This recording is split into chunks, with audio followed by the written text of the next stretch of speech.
Welcome to a very special edition of Sam Roberts Now, the loneliest show in late night, the loneliest name on the internet, and now Mike Cannon, you're lonely too. I'm a lonely boy. This is exciting. It's a lonely place, this place. It's very lonely, but it's very, a lot gets done. So, but it is a safe space for people to feel lonely together. Well, that's the whole point. We're taking back the word lonely. Yeah. Like we're reclaiming ownership of it. Right. And we're making it, I think it's a positive thing. And do the people that watch, do they feel as though they're getting interpersonal warmth? Like, has that been the reaction? Yeah. I think it's one of those where there is a lot of interpersonal warmth for sure. And you just feel like, just because other people are lonely too, doesn't mean that you're not lonely. Sure. But it's comforting to know that other people are lonely too. Like, I don't want to build a community so strong that it's like we're not lonely anymore, because loneliness is a state of mind. Yeah, and you need it to facilitate. Like I've been to events with you before that a lot of people are at, and I think the first thing that you notice is, even if there's a lot of people here, even if there are people here that I like, yeah, I'm still alone. Oh yeah, you know what I mean? Even if I'm with my wife, right? I'm alone. Yeah. But like at the Colin Quinn thing, yes, that was like a perfect example of like most of the people that I like, a bunch of comics, you, Jim, everybody's there, and like you don't even have imposter syndrome because you know Colin. Yeah, like you were invited for a reason. You're looking around and be like, oh yeah, this is the community that I'm in. These are the people that I like. Like you couldn't have a better scenario. But there's so much clamoring and socializing and people trying to get to Colin and then get to other comics and then cutting me off from people that I know, that I was like, I'm out. Yeah. Because you realize it's like, okay, all my friends are here, but also there's schmoozers here. Yeah. And instead of fighting that and going like, well, let's make the schmoozers the outsider, you go back to your initial thing of like, well, the schmoozers know what they're doing. I should leave. Dude. I should go. I have a bad case of that. I really do. I was at this big event with like a huge podcast the other night. It was an Australia benefit. It was really great. And I'm there with like, their agents are there and, they could probably help me in the business or whatever. Yeah. And they're like talking and I'm just like, I hate this and I hate you and I can't be fake and I got to get the fuck out of here. I have to leave and I have to leave now. Because they're all talking about clothes. They're all talking about, like, you dress so cool. Like, oh, you don't even have to work. You're so attractive. And I'm like, I can't tell anybody that. Yeah, it's those conversations that you're like, are we being ironic? Or is this the real? Yeah. These are the conversations that I make fun of. I don't think I can do this. Well, that's what's so bizarre is, like, there are elements of stand-up now where it's that. It's unironically that. It's everybody telling each other how attractive they are and how great. Like that's happening in stand-up? That's happening in comedy. Wow. Which is, it's a weird thing. That's why there's these offshoot, factions of comedians that don't necessarily align both philosophically, comedically, and just, interpersonally. but it's all just like, it makes you feel a bit crazy. Yeah. Because you're like, this is actually what I kind of got into this to avoid. Right. And you're like, now wait a minute. This is just industry. Yeah. This isn't like comedy. It's industry. Yeah. You're like, I'm not sure that there's a difference. It's almost like the people that came into stand-up that weren't stand-ups, but were like, oh, I'm famous and I can make some money doing this. Yeah. One. And they took it. Yeah, of course they did. Fucking Jeremy Piven is selling tickets. Well, of course. He's out on the road doing 10 minutes of stand-up over the course of 60 minutes. And then, and just people are pumped to take a picture with him. Of course, it's like it's famous. He's famous. It's great. Can see him. And then next weekend I'm in fucking Wilkes-Barre, Pennsylvania at the Wisecrackers, selling 8 seats. And they're like, have you met Jeremy Piven? Like, yeah. I thought he was great, man. Have you seen one of your influences? Yeah. Like, oh yeah, no. Oh, people say that. They're like, you sound like Jeremy Piven. That's like I get Tom Green and Jeremy Piven all the time. And Butthead and Butthead quite a bit. And gay. And gay. Yeah, you sound like gay. Yeah, I enunciate, so I am a homosexual man. I didn't even realize you were doing that anymore. Yeah, you're so worried about cancel culture. And then somebody just comes up to you and goes like, oh, I thought you were gay from how you sound. And you're like, I thought that you can't do that anymore. Like right. But it's just privately, it's still of course very much happening. And here's the thing: I wish more people thought that so I could get a goddamn job. That would be fantastic. If a producer heard me and is like, "This guy is half a gay, but maybe not. Right. Let's push him out in front of some men." But they realized quickly. Plus, you had a kid. Yeah. So then they're like, a lot of gays have kids. Aaron Hernandez had a kid. No, I guess that's true, because I was about to say you had it through sex, but Aaron Hernandez also had a kid through sex. I had it through begrudging sex. Right, that's what you want people to believe. I just pictured a dude's butt the whole time. Well, you're taking an interesting course, because I feel like I know what happened when I had a kid. When you have a kid, you start to think differently about your career. Like, there were times, because I've been with Jess. I mean, I guess you have been with your lady forever as well. You met her when you were in high school, right? I'm 10 years old, so elementary school, yeah. But like, so Jess and I started dating when I was 21.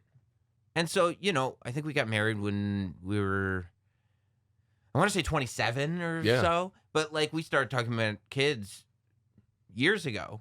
But I was like, I don't know that I'm in a position right now where if a kid was like, that's my dad and that's what he does, right, that I would feel comfortable. Like, 'cause, like, I can't stand by this. Yeah. You know, and I can't, and he's going to be vouching, and I can't do that to him.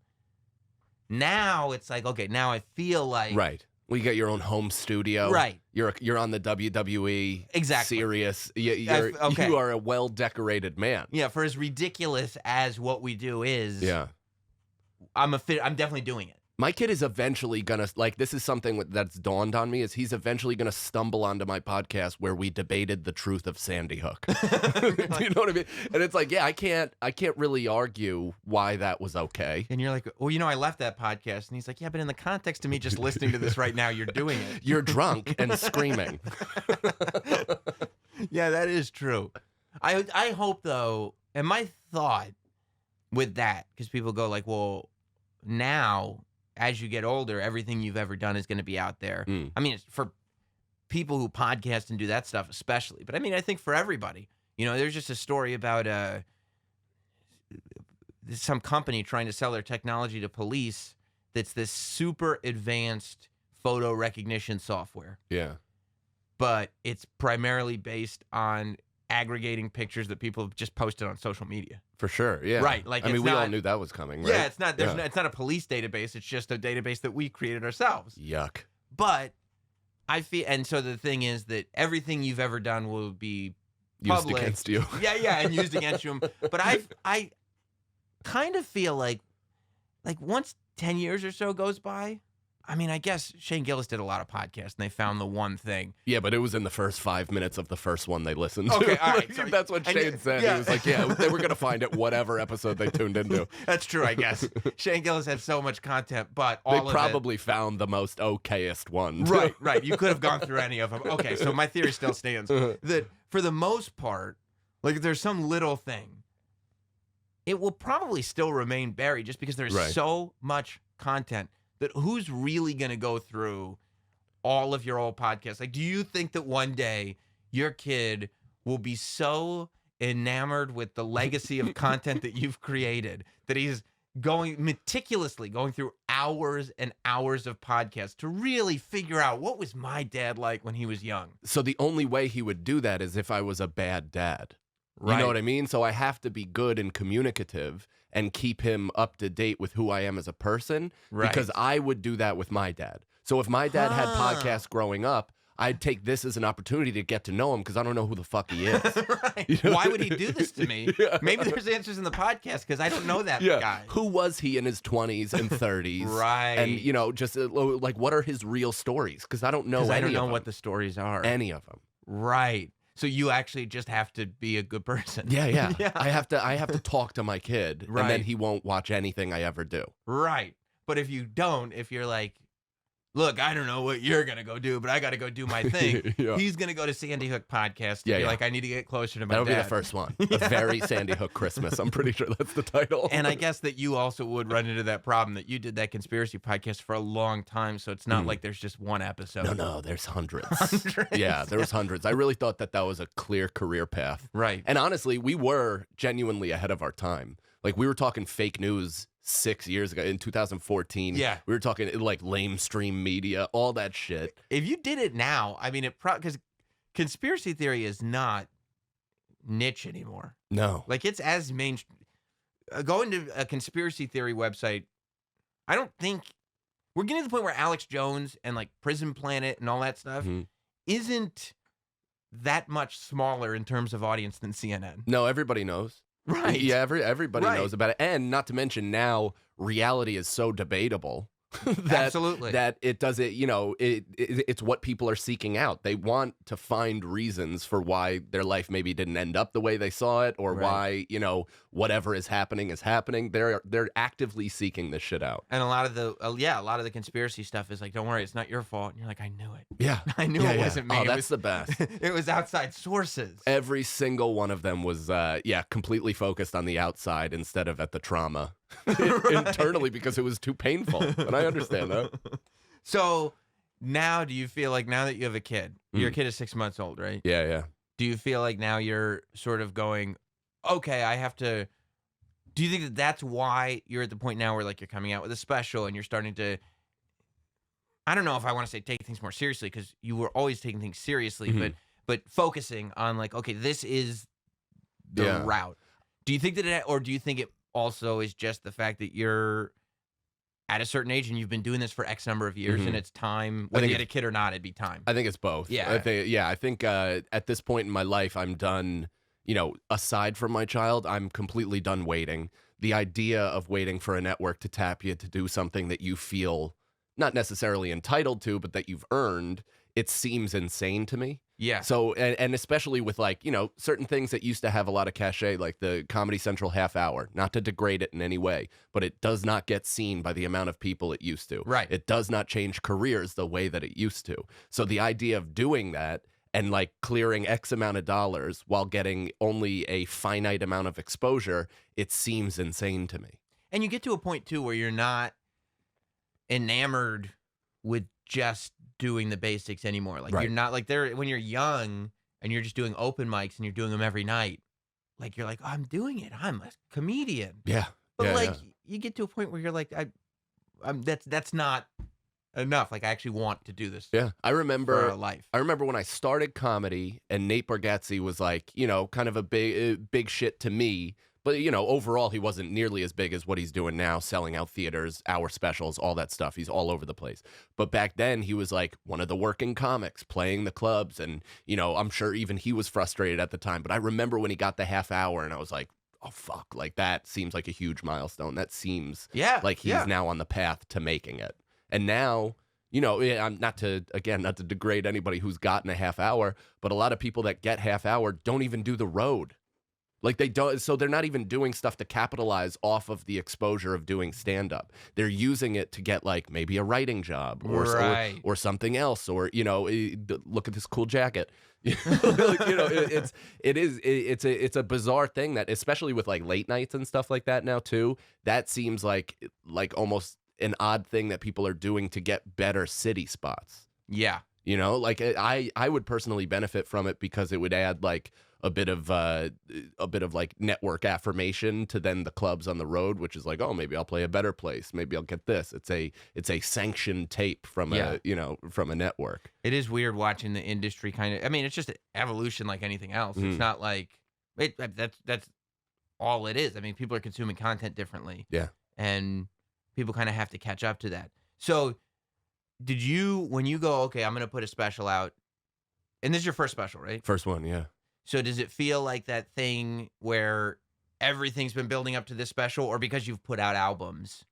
It feels like everything's building. Like this is the special. I'm putting, and I'm mentally ill, so I'm putting like a ton of external pressure on myself. I have high expectations, which is great because once you do like your second or third special, you'll be like, I was so stupid. So stupid. Yeah, it wasn't that big of a deal. No, not at all. Especially considering that it's independent. It's great groundwork to lay, but like there are times where I'm like, hey man, like, kind of focus on what you're doing, and it's more about the long game as opposed to this one shot. Like stop making it all about like by midnight on the 24th when it comes out, it needs to have 50,000 views immediately. It's like it doesn't make sense what I'm doing to myself. We all heard that Eminem song. And it convinced everybody that there is one moment and you must take advantage of the singular one moment. And I will tell you, in 15 years, I could not pinpoint one singular moment that was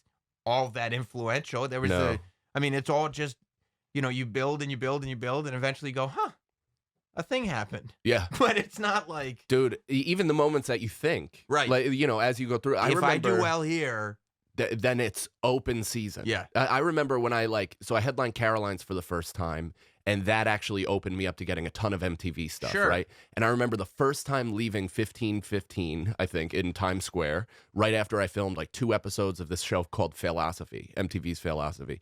I was like, I welled up. I was like, oh, I just crushed. I just changed my fucking life. Yeah. And it doesn't matter. It's not about the paycheck for this. No, because that's $667. Even though that was like a life changer also. Of course, at the time. Yeah. For 1 gig. Right. So you do Philosophy, and you go, this is it. Yeah. It's going to be on MTV. I want my MTV. You know, It is 1985 after all. This is the biggest thing in the world. And this is going to change everything. Right. And it did not. So it airs, and do you go like because from the time you shoot until the time it airs, you're just living in that excitement of this is coming. Yeah, oh yeah. Oh, this is on its way. Swell of accolades. And then it airs, and you go, it aired. Sure did. Because that's what you're worried about. Not this isn't going to pan out how I thought it was. You're worried what the only thing that could go wrong is if for some reason it doesn't air. Right. And then it airs, and you're like, the king's here. Yeah, shower me with praise, 13-year-olds. Yeah, exactly. And you're like, wait. Which is kind of what happened, which was like another reality shock. Right. Which is like you find out who's watching these things, and it's children. Who don't go to see stand-up. No, not at all. They're not allowed. Right. School. Yeah, it's rather large-breasted 13-year-olds that are DMing you how attractive you are, and you're like, well, I need to shut off Twitter for a little while. Yeah. It's like all the attention I wanted is now the wrong attention. So, but you look at even in best case scenario, like think about it, like the Guy Code changed lives. Yeah. But only in the moment. I mean, well, for some, right? So it changed it in the moment for some that did not build the foundation. Yes. To take advantage of it. Yes. You know what I mean? And honestly, when I got MTV, I did not have the foundation to build off of that. I probably would have become a way worse comedian, pandering to a completely different group of people. Yeah. And, saying stuff that I don't even necessarily believe in. But the people who are going to see me laugh, so I better keep saying it. Yeah. And that's not what you're supposed to be doing. No, I mean, I give all the credit in the world to, Schultz and Chris, because they were given that bit of like mainstream MTV level fame, and they continued to be real comedians through it. Right, but they had to, that's what I mean, like they had to figure out like, okay, this isn't just now I'm on the Guy Code train. Right. And I just take this train. They were like, okay, this is exposure. And now I have to take things in a direction where it makes sense. Yeah, it was good because Chris is like, now I'm a headliner, so now I can do. Now I need to work on what that means, right, and what that is, right. Because it's tough when you first get thrown into doing 45 minutes and you're the show, especially if you're an ill-equipped comedian.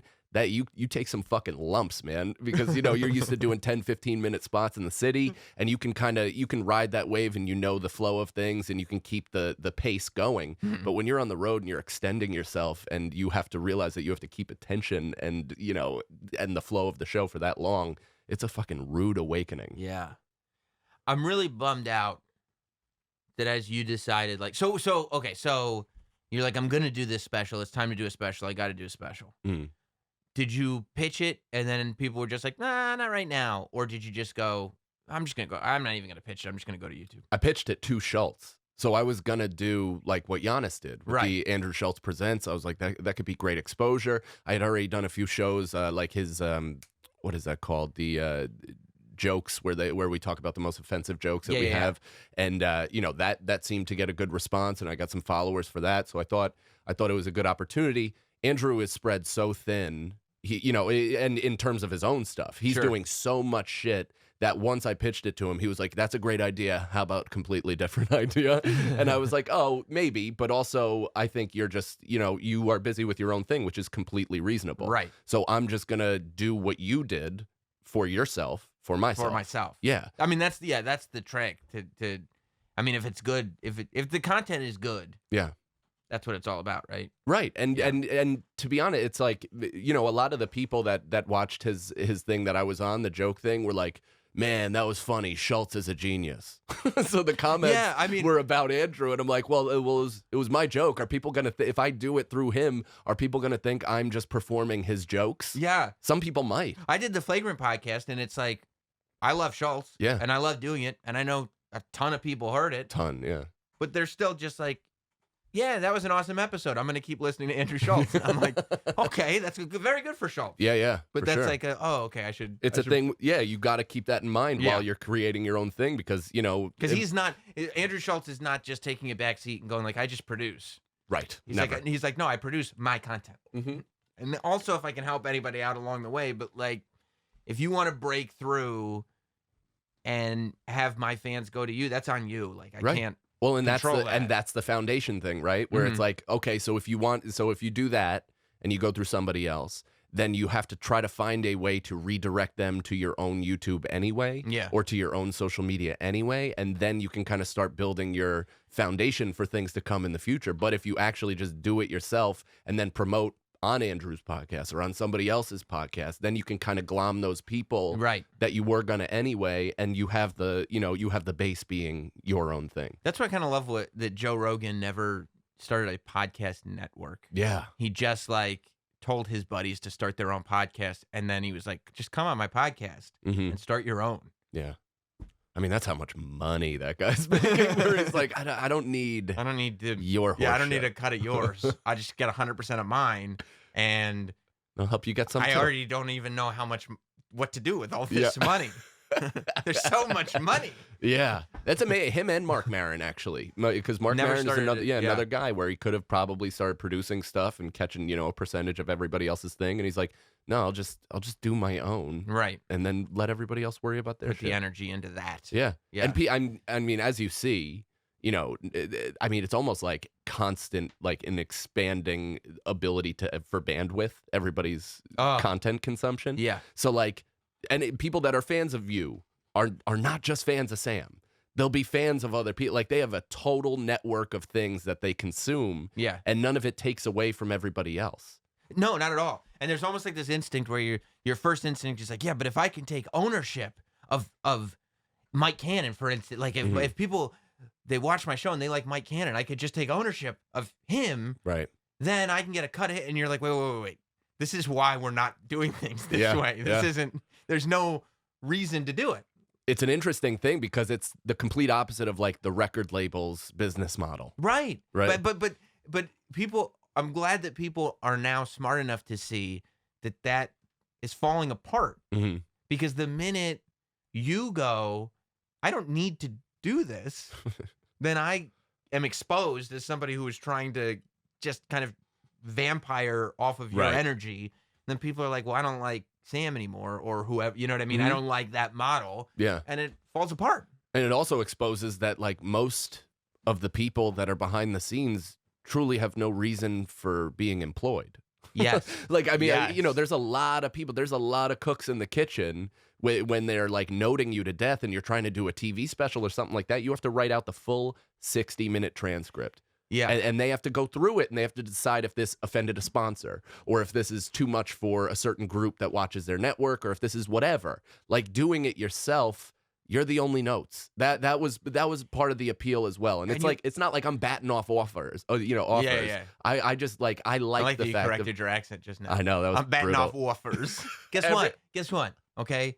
You are your own entity now. If that's how you say offers, just say it like that. You know what I mean? You don't need to have that nondescript dialect anymore. Don't be you. I'm just a kid from the streets. That's true. I see, Biggie Smalls on your sweatshirt. Yeah. I put the Biggie Smalls toy out for you. Oh, I appreciate that. I got this at Jimmy Jazz for $8. Well, then that, I mean, look, it's better than PacSun. Goddamn right. Right? It's realer. Mm-hmm. And you're a real, you're a real ass too. I'm giving money back to the hood. Yeah, that's good. That's good. But yeah, that's the other thing. I mean, the whole like trying to claim ownership over other people's content. Like, you don't really. Nobody who's talented enough to create their own content really wants to do that or should want to do that, because why would you want to put your energy into kind of tricking somebody else into you making money off their content if you have the ability to just create on your own. Right. Yeah, I mean, I understand it from like maybe a mogul perspective. Like if you are plugged into the, high level media of television, of movies and stuff like that, if you want to produce and that's how you kind of like, get your creative rocks off a little bit and then you do your own thing, I totally understand that because there's so much money to be made. But yeah, digitally. And I don't mind like people who create these podcast networks or any networks in general that have this kind of fair thing. When I start to scratch my head is when you see these networks where you're not making the majority of the money for your own content. And I'm like, what are you, nuts? Like, it's one thing if you're part of a network and like that network takes 15% or whatever. It's like, okay, yeah, that makes sense. Maybe that network's got some clout and you're getting exposure from it. I'm like, totally, I'm with it.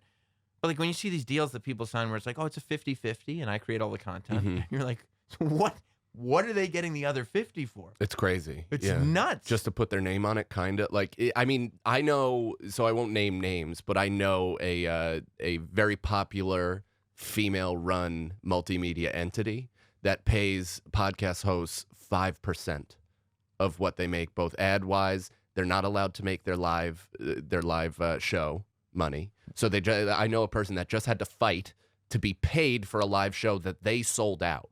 That they got the permission, they had to get permission from the network to even have, and then the network took all the money because they thought it was just like kind of a free public pop-up to advertise the show, and it would help push advertisers. Meanwhile, they're not even getting a cut of the fucking advertising. They get 5%. Yeah. Why would you? I don't know. I guess when you're young, I guess but that's what I mean. It's that's one of those spots that seems like they're trying to find young people who are just trying to get their start and be like, look, what if I told you we could get you in front of 5,000 people? And you're like, oh, I want to be in front of 5,000 people. Yeah. And like you sign these ridiculous deals where you're like, oh, I could have gotten in front of way more than that. Right. If I had just done good shit on my own. Yeah. And the whole point, I mean, for me, I don't know about other people, but the whole point for me is to have like a public following, is to get people to come out to shows, right? So if I'm doing something and then people are taking the majority cut of then my touring, or even any cut of my touring, why would that make sense? Why would that ever make sense? Yeah. That would be the argument is like, well, you don't make a lot of money on the podcast, but you make it back on the road. And you're like, oh, okay. Yeah, all right. That sucks, but okay. I get it. I get the thinking behind that. And they're like, when I say you make a lot on the road, I mean you make 10% of what you make on the road. Right. And by the way, we're not coming on stage with you. No, we're not even going to be in town with you. Yeah. No, we'll give you a camera for the weekend that you have to set up. Right. And you have to make sure it runs. And so you're responsible for 100% of the work, but send it to us and we'll put our stupid fucking watermark on the bottom right. And then, maybe it'll get seen by a few more people. But I have to tell you, people love the watermark. I mean, people love the honestly, I considered putting Netflix, Comedy Central, and Amazon watermark just on the bottom of my special. Yeah, it's on all three. So what bummed me out was that you have been, I mean, I'll say this nicely, you've been so focused on your stand-up that your digital presence has been somewhat lacking. Sure. Yeah. Because you've been focused on other things. I've been trying to get good. Right. Which is such an idiotic move. No, it's dumb. It's quantity. Not quality. No, not at all. Quantity. Yeah. And you have changed your YouTube channel. I sure have. Yeah. That's the bummer for me. Because I feel like if you had advertised this special on your old YouTube channel by the name that you created it with, I feel like a lot of people would be interested. You think it would do better? Better. Oh, okay. What was the old channel name? Dong Comic 2. DONGCOMIC, the number 2. Was there a 1? No. There certainly was not. But the number 2 signifies poop. No. Yeah. Is that true? That's why I picked it. Yeah. Yeah, poop. So you could have just been Dong Comic. I could have. Oh, for sure. Dong Comic was available. But you were Dong Comic Poo. Yeah. Yeah. Because I set myself up for success, career longevity, and success. And I think I told you on the Sirius show, but my original website was MikeCannonMTFF.com, which is based on my earliest joke, which is always, by the way, as far as jokes go, generally speaking, first is the best. Yeah, the first one you want to make sure you brand yourself after your best writing. Make it a .com forever. Right. Yeah. Yeah. So the joke was that me and my friends would stand eye to eye together, about 8 inches apart, and we would finger each other's assholes. And the first one to get hard was gay. And we would call it Mud Tickle Fag Finder. Which is great because it ages well. Yeah. It's That's perfect for like if you want to send people, because what you do every time you went on the road, you go on like a terrestrial radio station. They go, what's MTFF stand for? Oh, I should have sold white gloves with like brown index fingers and middle finger. That's the move. I should actually just bring this stuff back and How great would it be if you got knuckle tats that said MTFF on it?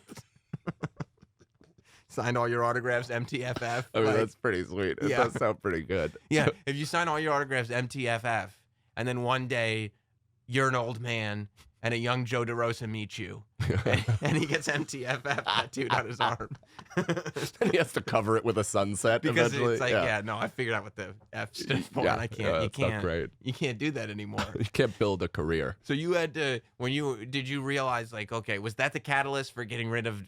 Because I've been noticing on your Instagram, the mass export of content from the Dong Comic 2 era is coming down. It's still up there. Like I'm keeping it on the channel just because I get a kick out of like what I thought was good and what I thought was acceptable to put on the internet. Of course. And I just like the fact that it lives on. I mean, I don't care. I don't care about like my past stuff. It's like whatever I put out that I thought was funny at the time, that's just what I thought at the time. And it's like, if you want to ask me questions about why I thought that was funny, it's like, I hope you have a DeLorean because I truly couldn't tell you. Isn't that great? Like, why did you think that was funny? You could put a gun to my head. I have no idea. Yeah. No, I don't know. Why crying in a bathtub talking to a banana phone was hilarious to me. I don't know. I don't know. But it seemed like a good idea. Yeah. And even like, and now like on a meta level, it's funny that I thought that was funny. Right. So I hope people are kind of enjoying it on the Inception level of comedy. Like you could almost do a one-man show where you bring all your old tapes and you just sit down and you analyze your old skits. Oh, man. Like it could just be called Mike Cannon, the Don Comic 2 years. Yeah. And then you just analyze your old stuff and go like, why would somebody think that was funny? Dude, I found this tape of me doing stand-up, and it was for like a Friars Club audition kind of thing, but it was just a stand-up show, and they asked that like one of your jokes was celebrity-based. So I did this joke as Jerry Seinfeld doing one of my jokes, and the joke is, what's the deal with stillborn babies? They're slimy, they're gooey, but they taste nothing like gummy bears. And I'm like, and if that's not enough, and what's the deal with the name stillborn? What, because they're stillborn even though they're dead? And it's like, could I defend that today? No. Am I gonna do it in a modern day video podcast? You're goddamn right I am. I'm gonna remind people that it was out there. That's what you did. Yeah. Well, I mean, because Shows growth. I'm sure at some point in your life you were like, even if I don't make people laugh, if I say shocking things, I'll be good. Yeah. Right. And here's the thing, I was rewarded because of it. Like the joke killed. I have no idea how. It killed, and I won that competition. I was supposed to get signed into the Friars after that, or at least like brought on for like one of those roasts or something, like as a young guest, and I got nothing, of course. So you can sit there and say, you could ask me why that was funny, but maybe you should take that question. You should spin it the other way. You should ask yourself. Yeah. Why was that funny? Well, that's the thing, right? Is like if anybody has a question about stand-up and why like we thought it was appropriate to say a certain thing on stage, it's like, no. We go off of affirmation. So we're punished by bomb and we are rewarded with laughs. If somebody laughs and people continue to laugh, different audiences, different diverse audiences from different parts of the country, if they're the ones that shape the bit. So if I come out after a year of doing a joke and this is what it is and you have a problem with it, please, by all means, go and revisit the people that I performed for and scold them.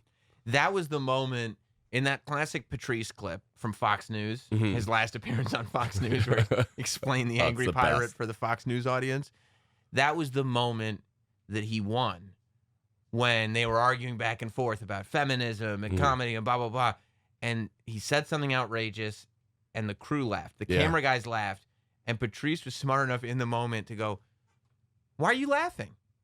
And that's the moment that he wins, because it's like, that's the honest voice. The voice behind the camera is the voice of honesty, because in a context, you would laugh at that too. Right.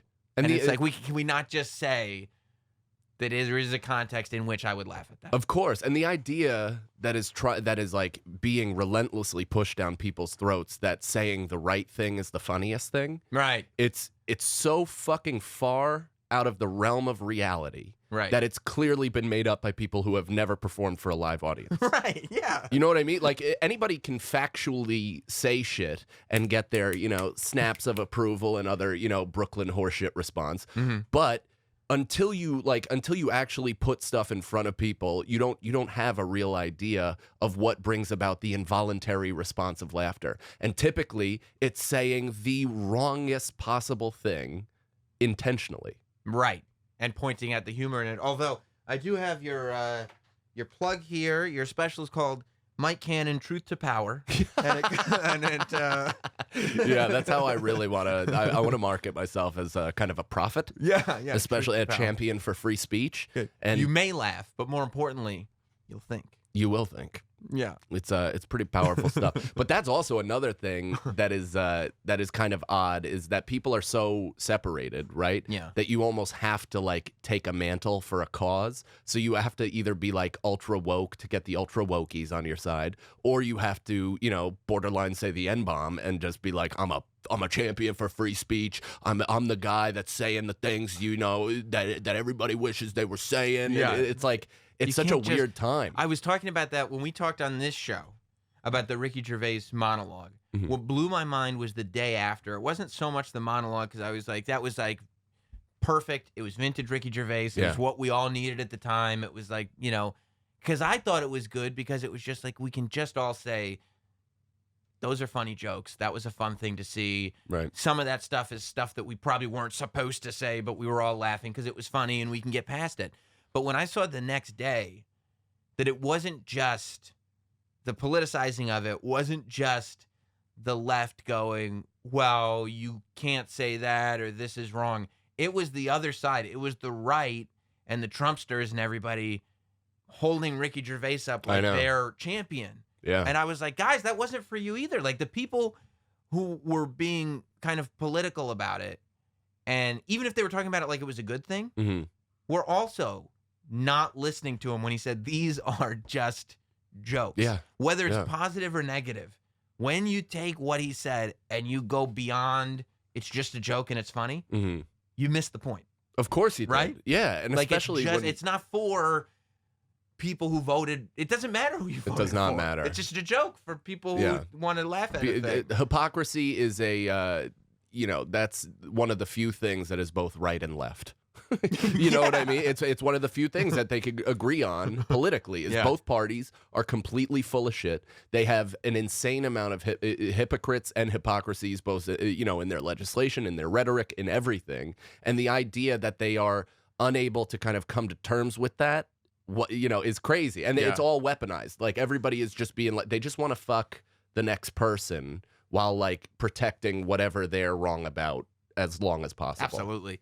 Did you, by the way, see 1917? No, I gotta. Because, so we were going out to the movies last night, and Jess was like, well, we can see 1917. And there's this thing in me, because I was so excited about this year's awards season, because there were actually cool movies out. Yeah. Like, I think that nobody's really saying it, but TV is drifting towards sucking again.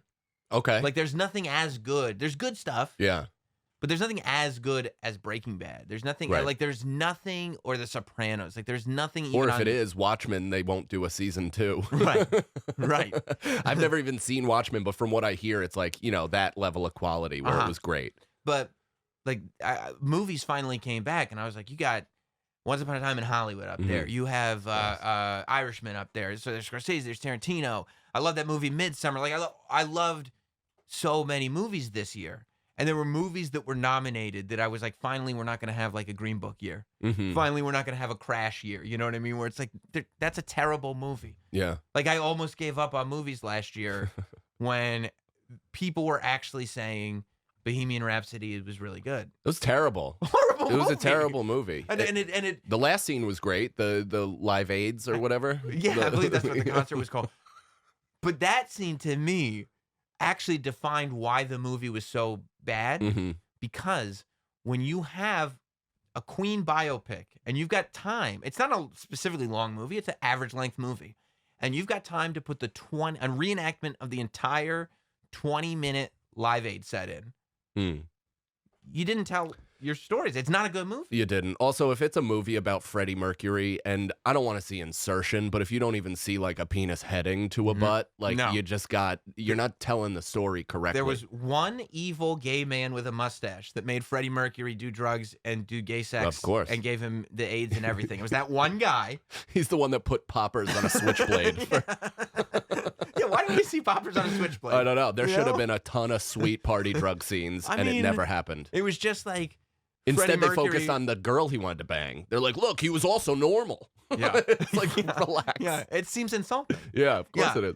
To the point where I'm like, okay, that also, so, because I knew my theory about the Live Aid scene, which is 100% of the time, when the reenactment of something that you love or are fascinated by takes up a large chunk of the movie, it's a bad movie. That's how you know the Sully Sullenberger movie was terrible. Yeah. Because they showed the plane landing on the Hudson in its entirety no less than 3 times in the film. No kidding. 3 full times. They started with it, they did it in the middle, they ended with it. Like 3 times they showed that thing Yeah. at least.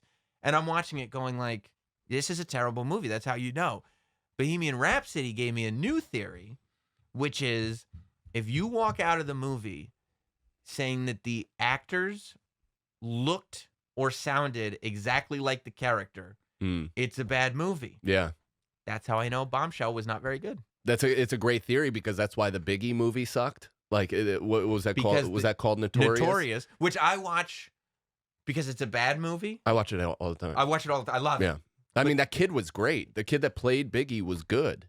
And then Because everybody he else. looked like Biggie.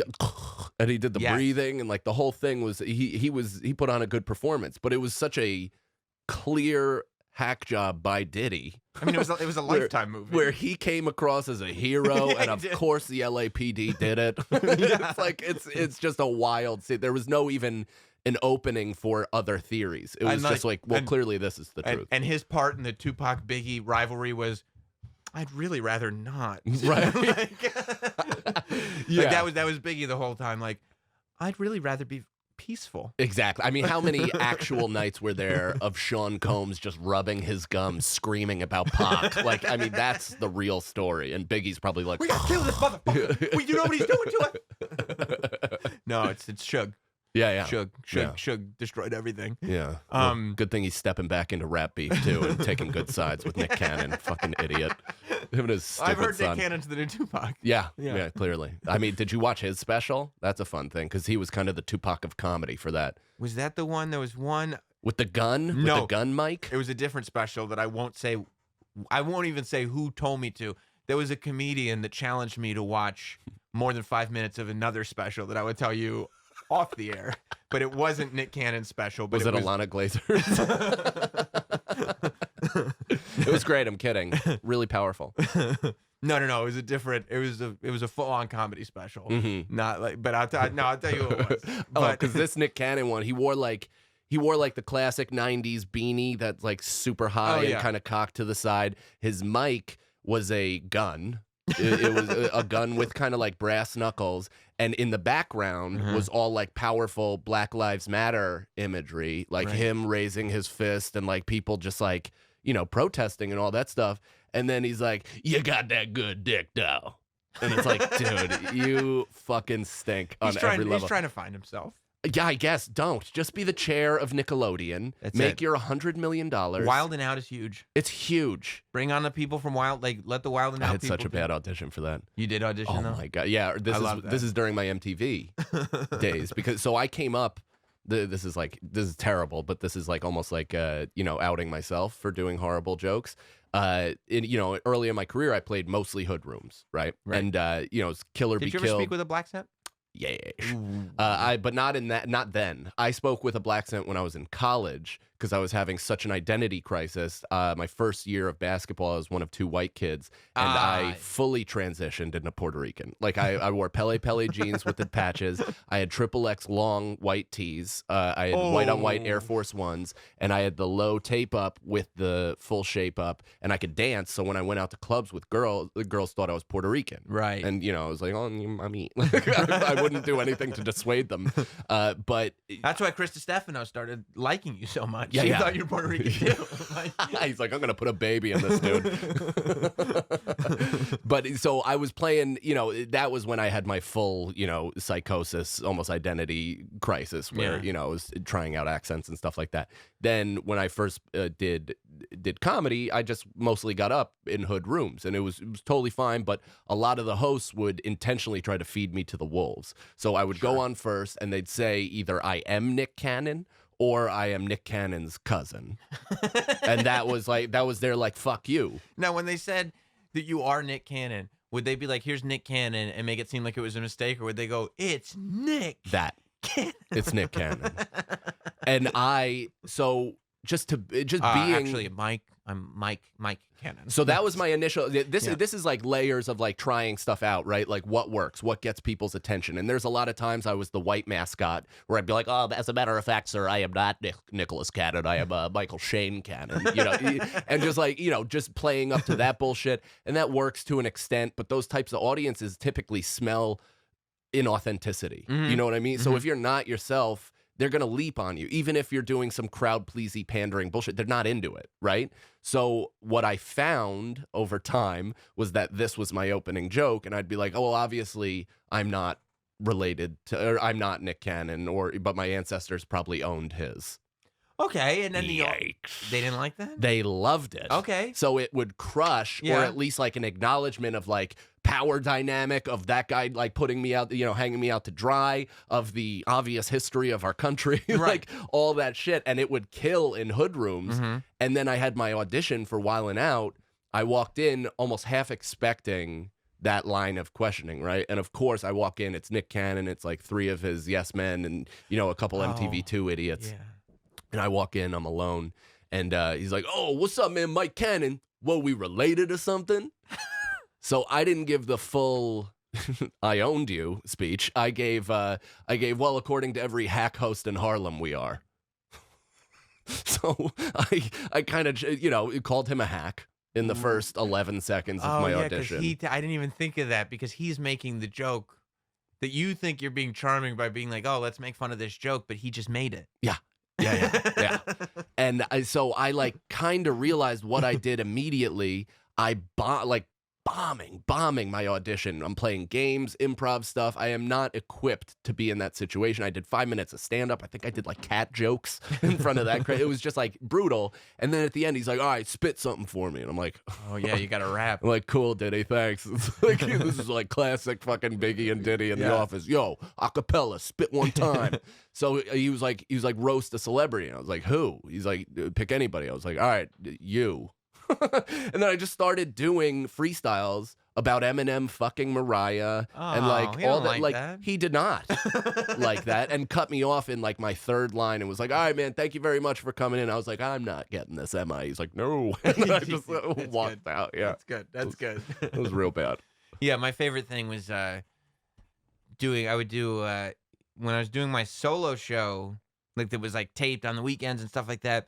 I would also do stuff with DJ Who Kid. Yeah, that's best. And we would literally interview the same celebrities. And I would watch these celebrities change their dialect around DJ Who Kid. And I'm like, you condescending, racist piece of garbage. Yeah. That's who you are. It gets real embarrassing. Yeah. My dad does that to waiters. Like, or like if it's an Indian guy or something like that, he'll be like, my friend. It's like, come on, man. Or if it's a black person, he's like, my brother. And I'm like, come on, man. You like, can't do it. You're really making everybody uncomfortable. No, I asked you about 1917 because we were going to go see it yesterday. But then I convinced Jess. I said, no, you'll like Knives Out better. And she's like, but you've already seen it. And I go, yeah, but you'll like it better. And there was something in me. I decided, and I didn't even like. Knives Out was like good. It was good. It wasn't like amazing, but Who's it was in good. James Bond. What's his name? Daniel Craig. Yeah. I mean, the cast is huge. Like That's all James you gotta Bond, Lakeith Stanton, Jamie Lee Curtis, Captain America. Oh, okay. Tons of people. Yeah. That's Don Johnson. He's one of the biggest stars in the world. You're like Captain America. Whatever. That's how everybody calls him. Captain. Captain. I don't know. What am I going to tell you? I'm from the Scorsese school. Yeah, the guy who tweets heroic things about our president. Yeah. So I'm harboring resentment, I think, against 1917 because I wanted this to be all about either Irishman or the Hollywood. Once Upon a Time in Hollywood. Mm-hmm. So you didn't want to infiltrate your own thoughts? No, and then when 1917 came in and won the Golden Globe, and then it got nominated for an Oscar and all this stuff, I'm like, wait a minute. That's not supposed to be the year for a war movie. This isn't supposed to be happening here. This isn't how this is supposed to go at all. Wow. So did you like it? Or you haven't seen it? See it? Shit. I've heard it's incredible. I know, so have I. Yeah. Which is a bummer because both of those movies, I love The Irishman. I did enjoy it. People are like, it's too long or whatever. No. I have no problem with that. I also have the real ability to separate fantasy from the real world. People are like, look at him. He doesn't even move like a 30-year-old. And it's like, yeah, he's 75. He is 75. He's playing pretend. That didn't bother me until everybody else pointed it out. Like when I saw it, I was like, yeah, I mean, it's a movie. Like it didn't occur to me. And then everybody else pointed out, and I was like, I mean, when you just look at the scene by itself, you're like, yeah, that looks really stupid. Yeah, he should have had a stem cell breakfast that morning, but like, otherwise I don't really give a shit. Right. But yeah, Once Upon a Time in Hollywood was so goddamn good. So good. I get upset when people only talk about Brad Pitt and say he was the real movie star of that movie because I actually thought Leo put on one of the best comedic performances of all time. Leonardo DiCaprio is so celebrated and still underrated. It's unreal. He's incredible. And he's got every reason in the world to not like him. He's a former teen heartthrob. Yeah. And I mean, you'd think, I'm sure, we're like the same age. When Titanic came out, Leo was lame. Right. Well, maybe to you. You like? I really wanted to be him. See, okay, that's the difference. You also were a basketball player. I wanted to be an diaries. NSYNC. Dude, I took hip hop dance classes. Oh my God. I sang Darren's dance groups? No, I didn't take the tape bullshit. I went to the studio If Lou Pearlman had a windowless van and told me to come to Florida with him, I would have signed up for that rape any day of the week. By the way, I watched the Lou Pearlman documentary on YouTube. Have you seen it? No. It's good. It'll break my heart for Uncle Lou. Well, they so wanted him to be either gay or a kid toucher or have some kind of sexual thing going on. And there's just nothing there. Is that true? I thought he did. Didn't he he touch some of the NSYNC guys? There was one, I don't even remember. I think it was one of the O-Town guys or something. Like one. That guy's probably dead because there's only one O-Town member left. No. I think so. There's I think 2 or 3 of them died from one cancer. That's goddamn heartbreking. Yeah, it is. But I like girls that wear Abercrombie and Fitch. That was LFO. Fuck. Maybe that's also, exactly who I'm talking about. Okay, then. Okay, O-Town is still alive and well. LFO only had 3 members, and if so, 2 of them are dead. I'm fine with that. That's not a big deal. But that was also, by the way, O-Town, LFO, NSYNC, all Lou Pearlman. Yeah. O-Town was the Ashley Angel. Yes. And Ashley Parker Angel. Yes, who posts some of the hottest shirtless pics on Instagram. Okay, it's I don't a know wild that I scene. Still follow. Yeah. No, he's going right down to the base of his dick. Like he's taking him deep. It's crazy. Have you seen what Jason Derulo is doing on Instagram? No. I mean, he literally got in trouble on Instagram because he put the outline of his erect dick. Yeah. I love how Bieber's allowed to hold on to his pinky dick all he wants on Instagram, and then just the second a black guy shows off his Duraflame log, they're like, fucking cover it up. It's too much. It's way too much. We can't allow our white women to see this. No, I'll never come back. I don't even remember what I was saying. The LFO into right, that they wanted, I feel like they wanted Lou Pearlman to be like a molester. Yeah. But it was really, the only evidence they had was a financial thing. There was one boy band member who was like, he gave me like a weird massage sometimes. Yeah. But that was it. But he stole all our money. He fucked everybody out of money. And he did it like the old fashioned way where he would bring them all out to like amazing steak dinners and fly them on private jets. and then at the end of the contract, let them all know that they'd paid for all of it. Like that's coming out of your end, guys. Dude, that's the best. That's so great. That's like the dude from NWA. Yeah, exactly. Exactly. Jerry Heller, was that his name? Yeah. Who still to this day claims he's done nothing wrong. Yeah, that was coming out of their end. But you're like, well, if you'd given me the option, I would have been fine with Little Caesars. Right. You know? Like I would have been fine with a giant $5 pizza. Yeah. Everything would have been cool. But yeah. So now you're upset that 1917 is am. potentially stealing all these awards. I am, because 1917 feels like a movie that should win awards. Yeah. Right? Yeah, it really does. Especially now when we're, headed into the Third World War. I thought that was over. No. I think Really? it's just simmering. Oh, I think okay. it's still simmering. All right. It's on low heat. I'm still here for it. Yeah, I'm I'm ready, for man. it. I think I'm too old to be I drafted. do too. And I have like one thumb that's shorter than the other. I have a bad knee. I think I'm good. I'm non-athletic, so. Yeah. See, that's what I was gonna say. That's probably why you liked Leo so much as a kid, and NSYNC and all those guys, because you were an athlete. Mm-hmm. You had the potential to be a heartthrob. Yeah. I was even a mini town heart. Like, athletes are small level, and this sounds gross to say, but it's like kind of small level school celebrities. Yeah, absolutely. A little bit. Absolutely. I mean, especially if you're nice. Like, I was a nice guy too. I wasn't a piece of shit. it was so funny when I was in Syracuse. I went there the same year as Carmelo. We shared freshman years. You know? He left after freshman year. He did. I decided to stick around. Okay. But he was like, I mean, forget about it. Celebrity level. He was like next level. But after he left, all the other guys on the team were still Syracuse celebrities. Hakeem Warwick, Jerry McNamara, like that whole team was giant celebrities. So I'm like sitting there going like, well, yeah, I mean, of course, Melo's going to the Nuggets, but once these guys graduate, they're all going to be big stars in the NBA too. None of them. None of them. I think Hakeem Warwick did go. He played, yeah. He played for a few years, but he definitely didn't show out like that. Like, I'm like, I can't wait to get my Warwicks, my shoes. Jerry McNamara, he might have played like a half a season overseas. Like, he didn't play much at all. Yeah, I think he played overseas for a minute, and then he went back to Syracuse. He was instant assistant coach, right? Yeah. And then Jim Boeheim started killing people. He got his Caitlyn Jenner on. Yeah. Yeah, but for me, like, I always resented the heartthrobs because, I mean, very early on. I mean, by third grade, the towel had been thrown in. The heartthrob life was just not the life that I was going to lead. Yeah. You know what I mean? And the whole appeal of it was laziness when it came to women. Like, I just wanted to be able to get laid or to talk to girls without having to really talk to them. Yeah. And not through, like, I don't view them as people. This is, for me, I don't want to say the wrong thing or have to be intelligent or funny or anything like that. Like, I was just worried about my social limitations. Right. So I just wanted that shortcut where it's like, oh, they're impressed by me, so I don't have to do shit. See, I was also worried about my social limitations, so I just stayed away from girls. Altogether. I mean... All of high school? You didn't have a girlfriend? Junior year of high school was my first girlfriend. Hell yeah. And it was confirmed that she had feelings for me. Uh-huh. She had asked me to go to... She was a senior. Wow.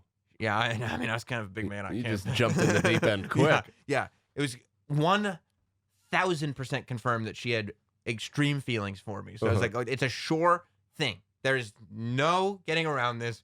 It's a yes 100% of the time. Right. 10 times out of 10, you can't go wrong. Also, she called me to say that a bunch of us are going to prom together. Would you want to come with us? Oh, wow. And I said yes. And then it was confirmed to me by a third party that was her way of asking me to her prom. So once all that was all in, then I was like, do you want to go out with me on a date? So you were always already going to prom? Yes. Nice. Everything was locked in. Yeah, so the wedding was set. You just needed that. And then it was like, you want to go to movies? Maybe dinner? Yeah. And then that was, I mean, that was literally junior year of high school, and everything else was confirmed. Everything was confirmed. I mean, when you're a kid, though, that's like Tonight Show level anxiety and nerves. Dude. When you're about to talk to a chick for the first time. I've told this story on the air, on Sirius. In 8th grade, somebody came up to me, a friend of a really attractive 8th grade girl. Mm-hmm. To this day, I find that 8th grade girl attractive. a really attractive 8th grade girl. Yeah. And she was like, Sam, would you ever want to go out with this person? And I said, not only did I say no, my friends were around me. So I looked at them and I rolled my eyes and went, oh boy, I'm screwed. And they were like, what? And my friends were like, what? Or the girls' friends were like, what? What are you even talking about? And I was like, I'm panicking. Yeah. I have to get out of this situation. So I was so worried about my social limitations that once I figured that, okay, maybe this person is interested in going out with me. But I know instantly, like within the second that she said, would you ever want to do this? The answer's got to be no. Of course. I mean, I remember either freshman or sophomore year, I had a crush on a girl in my class. That's the girl, not just like, oh, that's the girl I have a crush on. One day she took my notebook, wrote her name in my notebook, and wrote a heart around her name. You know what I did? Didn't talk to her for the rest of the year. See, I thought you would have like tore it out, crumpled it up, and threw it in the garbage. And you're like, stop sullying my college ruled. Yeah. This is my notebook. Keep your notes in yours. Oh, dude. I used to do some wild shit. In like 8th grade, we had this thing called quiet study, where it'd be the last period of the day and you'd get your work done. And me and like the eventual valedictorian of my high school used to just sit in front of each other and just feel each other's genitals. That's fantastic. I mean, it was, but what a life. It was crazy. I don't even know how it manifested itself. You must have loved school. It was great. It really was. It was, but like, I also had the same social anxieties, and like, I got bullied at some point. But here's the thing: when you're getting bullied and you have social anxieties, but you're also getting your penis touched, it makes things better. It does. When you have social anxieties, and I was a little bit bullied, but I was like pretty good at avoiding being bullied. There was a kid in a Mexican gang that used to put thumbtacks in my shoulder. Jesus But other than that, oh my God. Other than that, like push all the way in? Like he'd be like, hey, Sam, I got to tell you something. You take a thumbtack and you push it into my shoulder and he'd walk away. Oh my God. That was his joke. Maybe that was initiation. Maybe he was waiting for you to be like, I'm in. I'm in. Yeah. I'm in. Yeah. Thumbtack guy. Blood by blood. Yeah. But other than that, I was pretty good at avoiding being bullied. But with no penis touching happening, it did make everything worse. I was a big stairwell hookup guy. Right. All through middle school. Like the first time I got blown was 7th grade under the stairwell near the art room. I was still playing with toys in 7th grade. Yeah, I mean, I was too. That's such a weird time in life. When those things cross at the wrong times, when you're like, okay, I could go home and play wrestling figures, or I could have sexual interactions. Like those two things. Yeah. One should peter out as one kind of starts to creep up.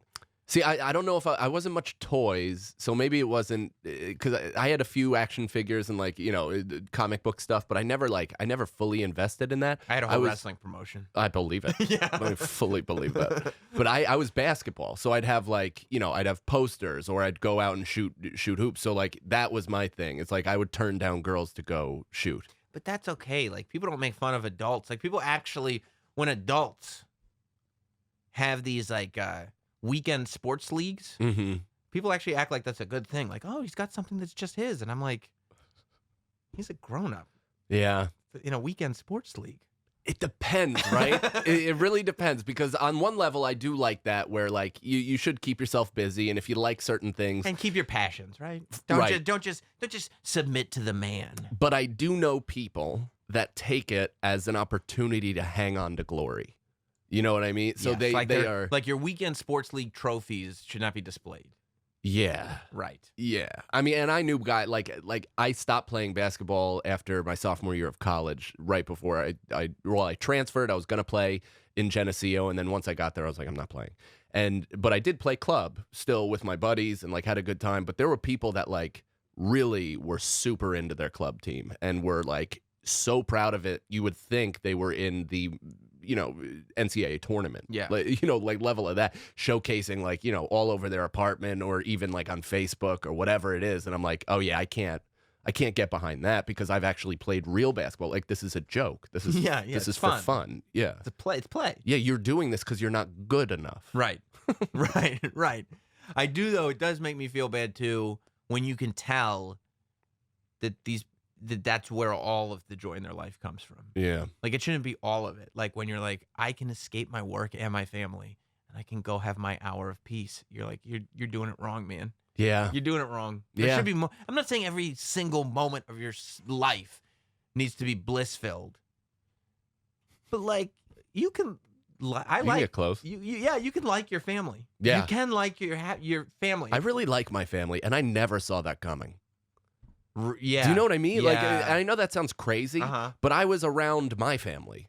Right. And I know how everyone felt about each other, like the especially example my parents. in front of you was people don't like each other when they're in families. Yeah, and it's kind of like, oh, this is an obligation, and we're close, and my sisters and I and my mom have the only one kind of left out in the cold is my father, but everybody else has kind of now recalibrated, and we've made. I was gonna say you have a good relationship with your sister. Both of my sisters, Yeah. I have a great relationship with them, and a great relationship with my mom, which I haven't always had. Because she was the primary physical abuser when I was young. She was depressed as shit. We had real run-ins when I was younger. But she, as a grown woman post-divorce, has made amends. So maybe adult to adult. Maybe we know what some of the problem was. Yeah. Oh yeah, for sure. Maybe there's one element. Oh, once things become isolated like that, yeah, and you see your parents individually for who they are, it's a clarity that I almost wouldn't wish on anyone. Right. I mean, they're more human than they ever have been. Mm-hmm. But I still don't think my parents have dropped that guard. Like, I Right. still don't think they've allowed us to fully humanize them. Yeah. Which I think is good. Yeah. I Yeah, think I that can you see that. want, I think that you want to be able to connect with your parents, but you also, it's important that they're entities Mhm. more than just fallible people. Like, once you realize they're just fallible people, Yeah. you realize that the things that they're saying to you, they might be just wrong. Right. Right? And Well, that's not good. It depends how they react I guess to it being all- found out as human. And it also depends on what they're saying. Right. Like, if they're terrible, toxic people, then you want to find out that they're wrong because then life is good. Yeah, yeah. But if they're good parents, Yeah. You don't want your father to be at your baby shower that he was lucky enough to be invited to, screaming about Alexandra occasional cortex and throwing out other hardline fucking right wing crazy that you're just I feel like you're speaking from experience. No, this is a vague example. That just is, regardless where you stand politically, why inject that into a happy celebration? Yeah, There's no reason. Nobody cares. Nobody wants to have that debate at that very Even moment. if you fully agree, you're like, no, you're right about cortex or whatever you said, but we were just talking about the baby. Yeah, the There's a baby. coming. This is all joy. This has Right. nothing to do with what's currently going on in our administration. And this might be tough, but it's not about you. Yeah. You know Oh what no, I that mean? has never dawned on my father once. My dad. This is now a specific reference. My dad, circling back to the special, I hadn't seen my dad since the baby shower.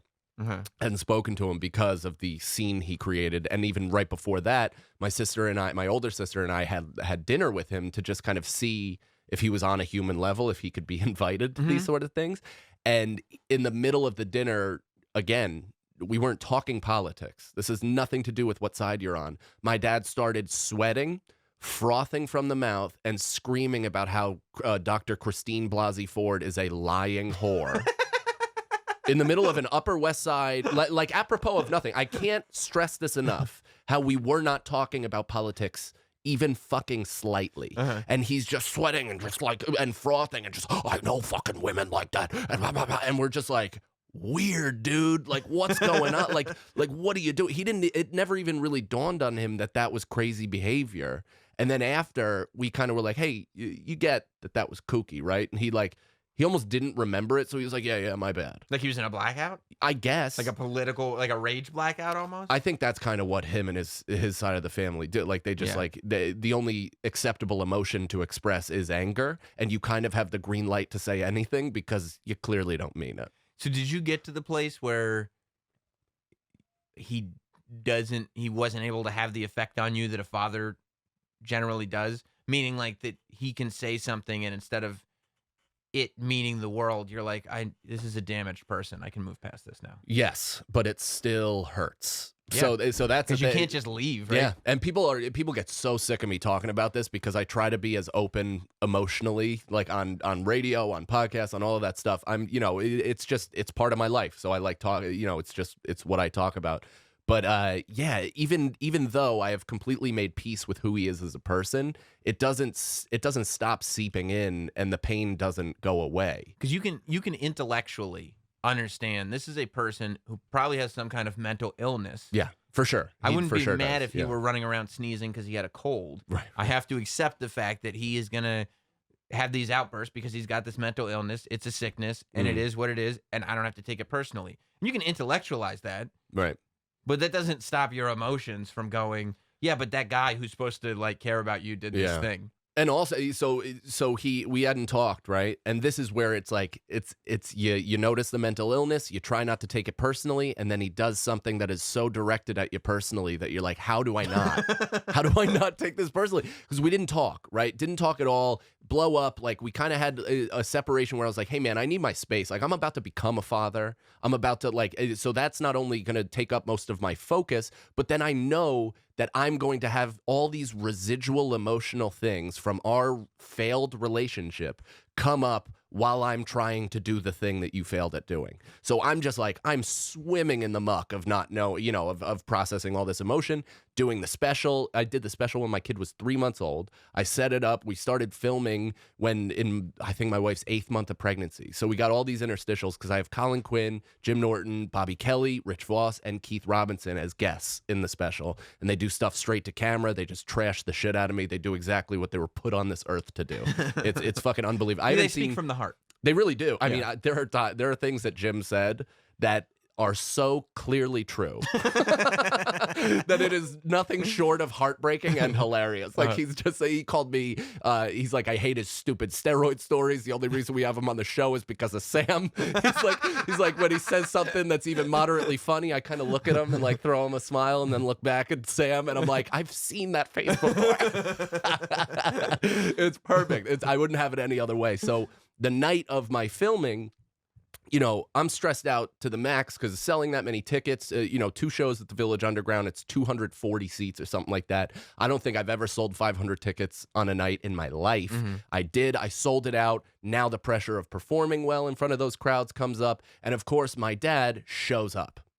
Didn't tell anybody from my family, didn't tell me, didn't reach out to ask if it was okay, he wanted to make his presence felt. It was a very intentional move of showing up to the Super Bowl while missing every practice and game along the way. And you're like, well, I'm on the team. Yeah. Yeah. And so like, Feeney, my co-host of Irish Goodbye, he comes up to me, he's like, hey man, like, I don't know if I should tell you this. And I'm like, well, now you have to, you just have to. He's like, your father's here. And I'm like, fuck, like it just throws you back in that turmoil of like, now this is another thing that I have to worry about. I just don't want this guy here on a big night when I want to be focused on this big act, on this thing that I put together, that I'm doing on my own, that I took a big swing on. And now this other motherfucker is just trying to like soak up a bit of the attention. Moment. You're trying to lose yourself. I am. In the music. And I had mom spaghetti all over my fucking sweater. That's right. Already. So it was just one of those things where you're like, okay, there's no other option than you intentionally trying to hurt me by doing this. Like, it's just a weird personal move. But spoken like whatever you're about to say is spoken truly like somebody who doesn't know my dad. Because I know what you're going to say. And of course, I've wrestled with that. Do you think, and I don't know your dad, but do you think you should meet him? Do you think, you guys would actually really get along? Do you think? Honestly, you would, and I've told that to everybody. My dad's hilarious. He's gregarious. He's life of the party, he's probably bipolar then. Yeah. I think he has borderline. Right, yeah, that's totally, absolutely. Where it's like, when you don't know him, you're like, that's the best guy ever. Yeah. And then when you do know him, when you start counting all he does is hurt you.